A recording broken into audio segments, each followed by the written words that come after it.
écoutez, on se retrouve pour une vidéo supplémentaire. Alors, je pense que je vous aurai très certainement présenté quelques minutes avant, voire grand maximum 1 heure avant, la marque espagnole Ispatren qui produit du matériel ferroviaire espagnol à l'échelle N. Et là, on découvre un autre fabricant à l'échelle N aussi, espagnol aussi. euh, Avec une production encore plus limitée, mais j'ai voulu quand même rajouter cette vidéo-là, qui sera certainement très très courte, hein. Je pense qu'elle va pas prendre beaucoup de temps, mais euh, Eurotrain, je vais être honnête avec vous, même ce fabricant espagnol, je ne le connaissais pas. Bon, certes, c'est pas une échelle que je pratique, hein, le N, mais je connaissais pas cette échelle. En couverture, on a cette échelle, je ne connaissais pas ce fabricant. On a un très très beau, une très belle rame Talgo Trans-Europe Express de type le Talgo de type 3 avec une livrée, alors bon, je l'ai en H0, hein, avec une livrée rouge et argent que je trouve mais de toute beauté. Pour avoir pris le train dans ce genre de rame, qui malheureusement n'existe plus, je peux vous dire que c'était hyper confortable. Hyper confortable, très agréable de voyager à l'intérieur de ces rames. Il y avait un niveau de finition et de luxe impeccable. Là, on a face à nous le catalogue 2026-2027 et on va découvrir ce que nous propose. J'imagine quand même que si on met en couverture cette rame Talgo, ils vont au moins proposer une rame Talgo, j'ose espérer.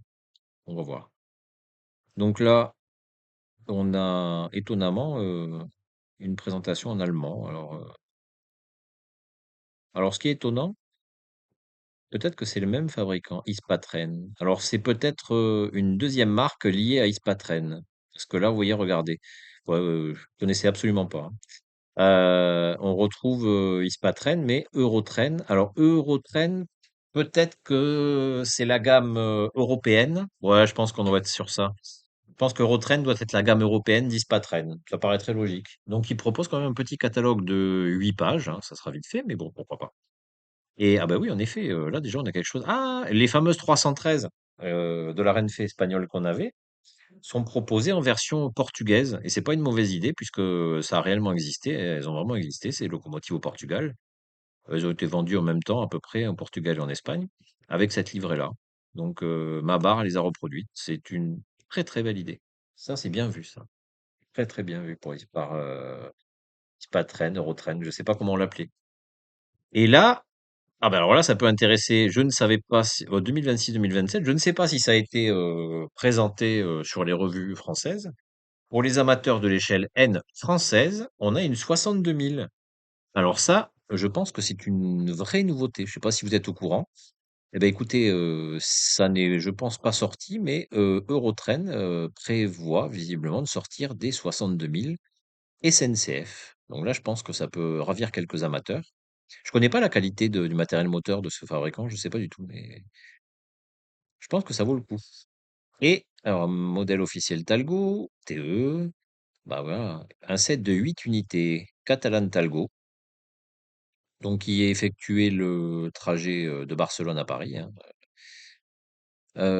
Catalan Talgo, donc 8 unités, avec un set de 6 voitures supplémentaires pour allonger la rame. Ça, c'est très très bien vu. Très très bien vu. Enfin, je vous dis Barcelone-Paris, je sais même plus si c'était ce trajet-là qui était effectué, mais je crois. On a ici des photos où on le voit remorqué sur le territoire français. Et qu'est-ce qu'on a de plus après là? Ben, pour la France aussi.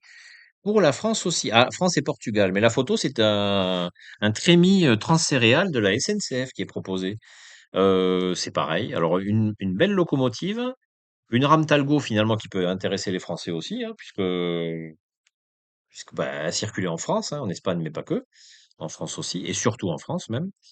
Euh, on a ici un set de 6 trémies transcéréales. Alors c'est dommage que ce soit vendu par set, mais pas à l'unité, hein. SNCF. Alors il faut voir la qualité, pareil, mais je trouve que bah, c'est très très prometteur. Je sais pas ce que vous en pensez de votre côté à vous. C'est très très prometteur. Un set de 6, vous achetez 2 sets, vous avez un beau train déjà. Après avoir le prix, la qualité, évidemment, beaucoup de choses vont dépendre, hein, c'est clair. Et pareil, un set de 6 transports de enfin 6 trémies, transport de céréales pour les chemins de fer portugais. Alors est-ce que bon, la livraison sera différente, hein, évidemment, mais à voir ce que ça va donner. Il me tarde de voir le modèle, sur les revues. J'espère qu'il sera un petit peu vu à la loupe, on verra. Et là, on termine, je pense qu'on est à la dernière page, oui. On termine par un wagon porte-auto. Alors un wagon porte-auto, il y en a un petit peu pour les Allemands puisqu'on a celui-ci les 4, hein. Les 4, pour finir le catalogue, sont immatriculés, hop là, pardon, excusez-moi, je ne sais pas pourquoi j'ai ça qui est apparu.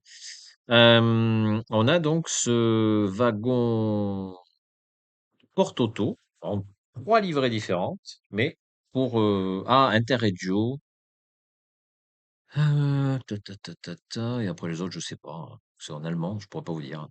Heu, donc voilà, on franchement, petit catalogue pour l'échelle N, vraiment petit catalogue, mais vous voyez, au final, il présente pour le marché français des un intérêt, je pense, bien plus conséquent qu'il n'y paraît, au final. Donc voilà, j'espère que cette vidéo, courte de ce petit constructeur espagnol vous aura plu.